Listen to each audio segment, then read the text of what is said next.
Although the Council of International Schools School Evaluation and Accreditation video you will see today focuses on internationalism, the focus on student learning outcomes, and the interview techniques used today can apply to any area of the CIS accreditation standards. There are a number of purposes for the interview today. One is to model the interview techniques of pausing, paraphrasing, synthesizing, and probing to obtain information, and to create a warm, safe, welcoming interview environment. A few other purposes are to obtain information from teachers about student learning successes and areas of underachievement, to validate the school's self-evaluation, and to check to see that the guiding statements are embedded in the student's program of learning. It's to identify possible commendations and recommendations, and to explore some possible next steps for the school team to consider. Chris, thank you so much for agreeing to do this interview. I know how little time you have in a very busy school day, so I appreciate it. No problem. Okay. So one of the main reasons we're here at the School Accreditation and Evaluation Visit is to really look at your school mission and see how it's being implemented in your school, and what does that look like as far as student learning outcomes. So that'll be a focus today. Another focus will be looking for areas where the learning is as it should be, or successful, that we can make, so we can make some accommodations to the school, as well as looking at some areas that maybe the students aren't achieving as you wish or underachieving, so we can make some recommendations. So we hope as well to look at your self-study evaluation and look at some evidence behind that. So I'll ask some questions about that today. And just to let you know that I really appreciate the knowledge and the insights that you'll gain from your expertise in your role in the school, but that the source of the information remains confidential. Sure. So any questions about the process? I don't think so. I think I understand the purpose of the interview. Good. So important for me when we begin to understand exactly what your role is in the school and what your responsibilities are. If you expound upon that a little bit. Sure. I'm the Global Citizenship Coordinator, and basically there are two parts to my job, two aspects. First of all, I'm responsible for developing and coordinating community service and service learning opportunities throughout the school, K-12. And in that capacity, I also serve as the high school IB-CAS coordinator. And then the second part is to ensure that global issues are embedded within the school curriculum, K-12. Okay, good. So it's a K through 12 position, and you're looking at curriculum, and you're looking at service, and then you have the IB responsibilities in the school. Yeah. Okay, thanks for clarifying that. So, Chris, would you mind talking about how you've been involved in the school self-study process? Sure. I think because internationalism is woven throughout all the accreditation standards, I wasn't actually on any particular committee, but I did provide evidence of student learning and global citizenship to any committee that asked, but more especially the Teaching and Learning Committee and the School Climate and Partnerships Committee. And I know schools define internationalism in their own terms, in their own way. So would you mind talking about terms we should use today or definition that you're using at your school? Sure. We used to talk about international mindedness at my school, but after a year of study in this and looking at various other sources, we decided to use instead the term global citizenship. We like the term global because it actually encompasses international and allows you to talk about issues that transcend national boundaries, things like, environmental sustainability. And citizenship, of course, relates to action, which is also part of what we value. So our definition of a caring global citizen is someone who understands the wider world, who cares about people and the environment, and who takes action to make the world more just and sustainable. And we use the metaphor, it's not original with us at all, but we educate the head, the heart, and the hands. Okay, thank you. So we'll refer to as global citizenship, and I imagine we'll be talking about those strands as we go through it a bit as well. Correct? Okay, good. So would you mind sharing, Chris, how well in your area of work you feel you're implementing your school's guiding statements, or you call it your school mission, I believe you refer to it? Well, actually, we have 4 key parts of our mission, and the third one of the 4 bullets is actually to inspire students to become caring global citizens. So sometimes I like to say that my job is implementing the third bullet.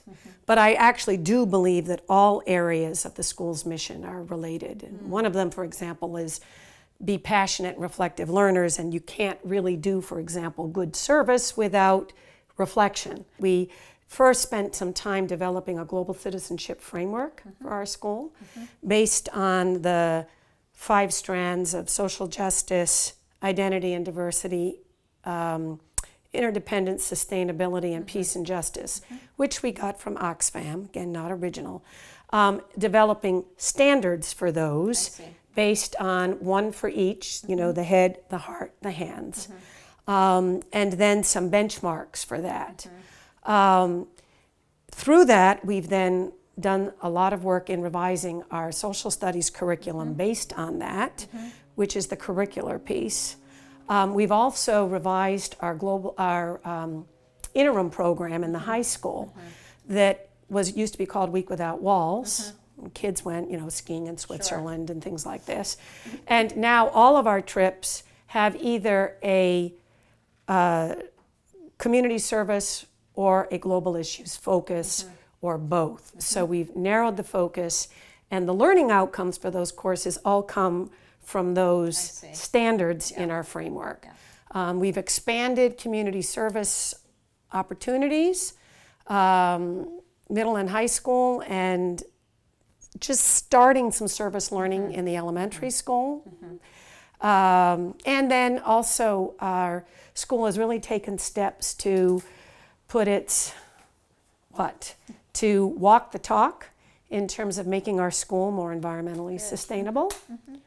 So, Good. Yeah, and I noticed in your self-study that you received, and I might have the term incorrect, but I think it's the gold standard for your new performing arts center. Is that correct? Yeah, the Leeds gold standard. Yeah, that was pretty exciting. Okay, Yeah, thank you. Yeah. So those are real highlights, and it sounds like everything is embedded in other strands. For example, your service learning or your community service is all embedded with these strands of global citizenship. As later on when we talk about the social justice curriculum, it's the same. So you're trying to be coherent. Good. Yeah. Okay. Thank you for sharing that. So moving along, it was very interesting as I read your self-study about the assessment work you've done, and something about a learning evidence committee. And I'm intrigued to know, just quickly, how does that committee work, and what have you learned from your assessment work? We've learned that assessing global citizenship is very difficult. Yeah. I mean, it's a soft area, right? Sure. So, but one of the reason for forming this learning evidence team, which is a group of like 8 teachers from different parts of different divisions, it was to actually try to develop some tools for measuring student learning, not just what we've done, but what have students learned. Sure. Some of the tools we've developed, we've done some what we call looking for learning, interviews with students about, and we've got our school leadership team has conducted some interviews to ask students what they've learned through involvement. A teacher observation checklist where they can just quickly assess students in their class and where they are. A self-assessment study, which we did online for grades 4 to 8. And then obviously reflections, student reflections. Anytime they have written reflections, as IBCAS coordinator, I read a lot of the reflections. And all the students that do the Global Citizenship Week have to write reflections so we can assess what they've learned. Thinking about all of that data you have, what is it you've learned about students' growth in global citizenship? Well, I wish I could say that I'd learned, about the growth, because you first have to have a baseline. So I feel that, where we are, we've kind of got the baseline, and now we're going to have to see from there where we've grown. But I would say, and just for example, the number of students coming forth to propose new community service clubs, for example, in the high school and in the middle school shows a real interest, more student involvement. Sure. And we've learned things from the interviews, things that have surprised us. One student who was interviewed and about his service club, and he was really talking about that it was a learning experience, that he'd learned about to accept the. Okay. What? Yeah, I'm sorry to interrupt. I actually saw that interview. Was it an Indian student? Was it? Yeah, that was Pranav. I agree. Yeah, the learning was quite astounding. Yeah. He was. I was kind of blown away. He just said that he learned that these physically handicapped children that he'd worked with weren't. He looked beyond. I think he said he looked beyond the disability and saw them as people. Yeah, well, that's pretty important. Yeah, so I can see you've really had some varied data sources, and you've learned some surprising things and some good things about growth. But it really is a journey, and we a lot more work to do. Yeah. Good. Well, in thinking about that, from your data and from this whole process, what are some areas that students are underachieving that you feel could be a focus? Well, the interesting thing was with this self-assessment study that we did, we found the kids thought, at least, that they were understanding and caring, but when it got to the action piece, less of that. And although we have a lot of community service, and every kid in the high school does community service, we don't have many middle school and elementary school kids involved. So we really want to involve everyone in the school. And also the need to get them out of their bubble, the bubble of the school inside the bubble of the expat community that is around the school. And I really am excited that I think we can address both of those through embedding service learning units, service learning projects particularly in the elementary school social studies units and in the middle school humanities units. I think that'll be a way to address both getting the kids into the community and getting more of them involved and really tying it in with their curriculum. Making it very coherent. Yeah. Well, that is a perfect segue to my next question. Yes, okay. I noticed when reading your self-study evaluation that you talked about social studies and creating it with your global citizenship framework in mind, your standards. Would you just very quickly give me an example of what that looks like? And also, I'm sorry, not only what it looks like, Chris, but how has that affected teaching and learning? We spent 2 years, it's a big job. We spent 2 years basically revamping our social studies curriculum and to align it with those 5 strands I mentioned earlier, including social justice and sustainability and peace and conflict. And so that all the units are related to that. But the second thing we've done, though, is to try and go to a concept-based model as opposed to just themes or periods of history. How it's affected learning, I think it's exciting because I think the teachers, actually it was interesting, the teachers found the concept-based more difficult to grasp, and it made more changes in their teaching than going to those global citizenship strands. But it's exciting because it really helps them to focus, and in every unit now, you can look, for example, at a historical example of something, and then look at something in its contemporary context. I can understand that difficulty with conceptual teaching. That's a paradigm shift in your thinking, isn't it? Yeah. So on the other half of the coin, Chris, if we're thinking about student learning, could you give an example of a unit that's been revamped with this new framework and talk about how it's changed with student learning? For example, our 8th grade always had a unit in South Africa, just looking at South Africa, and they studied apartheid. The new unit is called Prejudice and Discrimination, and they still look at apartheid as a case study. But they also look at other examples of prejudice and discrimination, and they also look at, for example, their own prejudices. So one of the areas of learning is actually about themselves and where do their prejudices come from and why, and then they're looking at current examples in the world, in their own country and in other countries of discrimination in practice. So they're able to apply those concepts to what's going on in the real world today and make those connections. So it sounds like that might be taking them out of their expat bubble a little bit too. Yes, yes. And these new units lend themselves to service learning, see, many of them.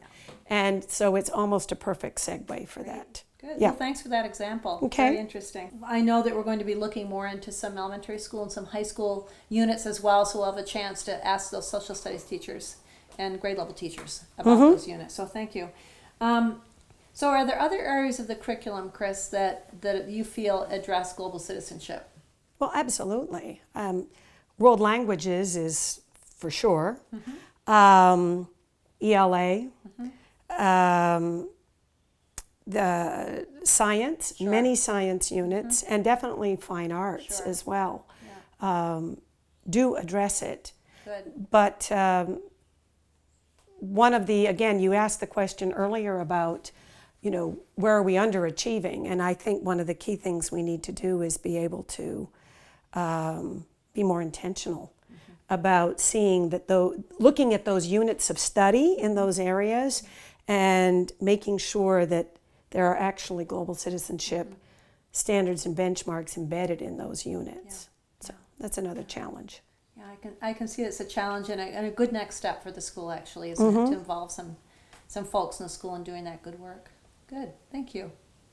Well, we're coming close to the end of our interview, and if you're thinking about the whole picture of global citizenship, Chris, what is the successes that you're quite proud of, and what are some areas that you'd like to focus on? I know that, if I can jump in for a minute, some of those focus areas you mentioned were taking the students out of that expat bubble, number one, and number two, looking more at being intentional about embedding global citizenships in units of study.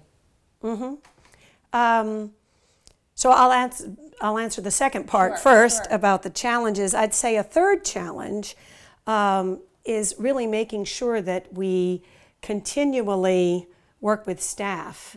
Because of our revolving population. We did a big in-service 4 years ago, but you know, now probably a third of our staff is new.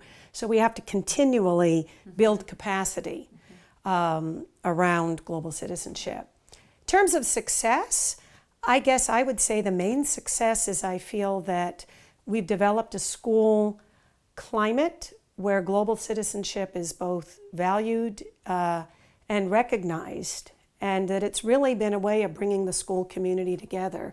Teachers, you know, students, parents, everyone, and it really, it's one area I think of our school mission that people can point to and say, yes, we're doing this. Yeah. So that's exciting.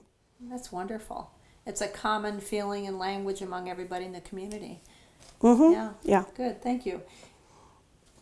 Very last question. Okay. Anything else you'd like to add, Chris, about internationalism, or as you call global citizenship in your school?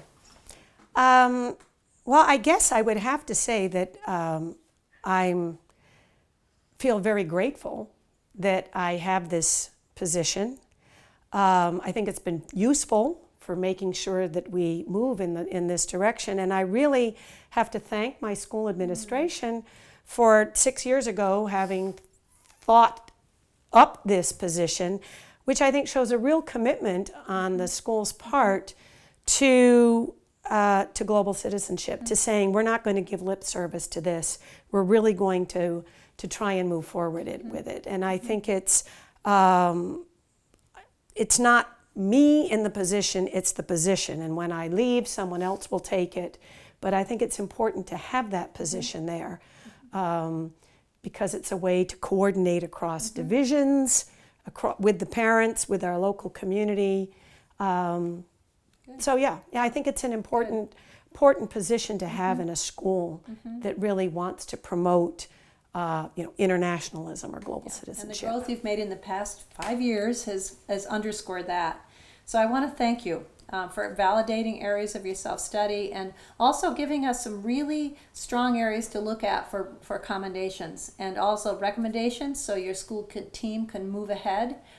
Consider some of those recommendations. I know that looking at learning evidence and trying to measure growth in global citizenship is a challenge, and it sounds like you've made great headway with your learning evidence team and embedding global citizenship standards in your social studies curriculum. A lot of schools struggle with those areas. And do I have your permission to share that with any other schools? Absolutely. Yeah. I mean, that's what it's all about. Teaching, right? We learn from each other. Isn't it true? Yeah, There's nothing yeah. new. It's all begged, borrowed, Yeah. and stolen. Right. Yeah. Well, thank you so much, Chris. My pleasure.